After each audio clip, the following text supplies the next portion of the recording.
Hey, Ed here from 10,000 Foot View, and we've got another Google Ads quick tip for you today. Just before I jump in, a reminder to please subscribe to the channel. We post once or twice every week and all about Google Ads.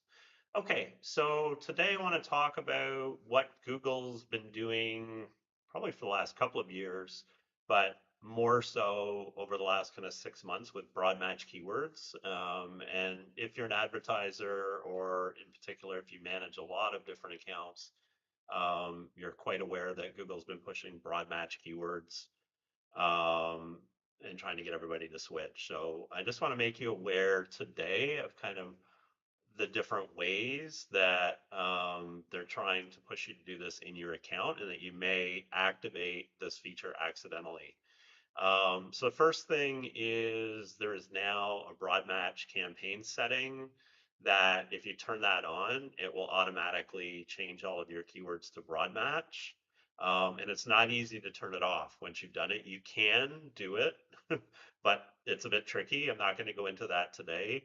But just, if you want to run broad match, I would not start out doing it that way. I would always run an experiment first, and then if it works okay, then you could consider activating it that way, or you could just obviously activate the experiment and then pause any of the keywords that are not broad match. Probably an easier way to go. Um, Secondly, in your recommendations tab, you're going to receive a variety of recommendations to upgrade to broad match, or to make the switch. And obviously, if you accept those, then all of the keywords in that particular campaign are going to switch to broad match. So just be careful with that when you see it, and what the implications are. The third thing is, if you say no to that recommendation, Google will then prompt you to run an experiment.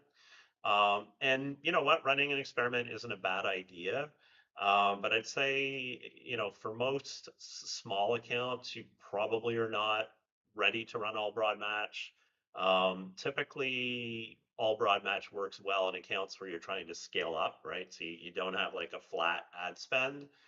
And when you're getting, I'd say, at least 100 conversions on that campaign, 100 conversions a month. If you're not getting that, if you're kind of 10, 20, 30, you're probably still going to do better with phrase and exact match keywords for the most part. Certainly you can sprinkle in some broad match, but going all broad with, 10 or 20 conversions a month, that's not going to work out well usually. And you'll have to be playing catch up all the time with negative keywords. The next one is auto apply recommendations. And that is in your recommendations. If you go to your recommendations tab, you'll see in the top right corner there's an auto apply feature. And if you go in there, you'll see which auto apply features you've activated. And when activated, what it allows Google to do is whenever it comes out with a new recommendation where auto apply is allowed, it just activates it automatically. And you're not informed in any way, shape, or form. And so, in particular with broad match keywords, I mean, you just might see your performance tank one day, and you won't know why until you go digging around and figure out, oh, all your keywords are suddenly broad match. So, strongly recommend against definitely letting Google muck with your keywords with auto apply. But even any auto apply settings, we always have them off for our client accounts. And then the last one is a little more kind of slippery or secretive, and that is you'll get recommendations to remove other match type keywords. So if you have an exact match or a phrase match that's duplicated with broad, Google will recommend that you remove the exact or phrase match variation.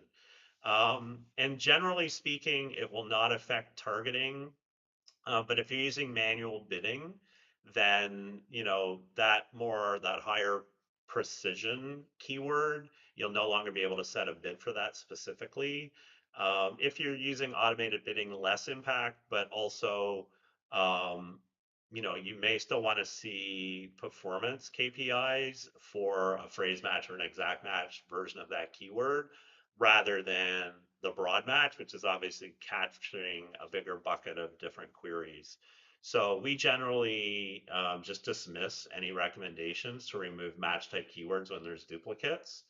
unless that particular keyword isn't getting any activity, right? So if it's got like 0 impressions for 60 days, something like that, you might just disable that just to tidy up the account. So that's pretty much all the methods I know of that Google's employing to get us to switch to broad match.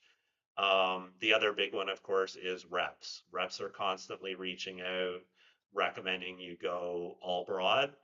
And for some accounts it makes sense, but for a lot of accounts it's just not going to work better than phrase and exact. So again, rule of thumb, less than 100 conversions a month in a campaign, probably not worth switching. But if you got 50 or 60, running an experiment may be worthwhile. But if you're like 20, 30, in our experience, you're still way better off just not running all broad at this point. So that is it for today. I hope you found this video useful, and I will see you next time.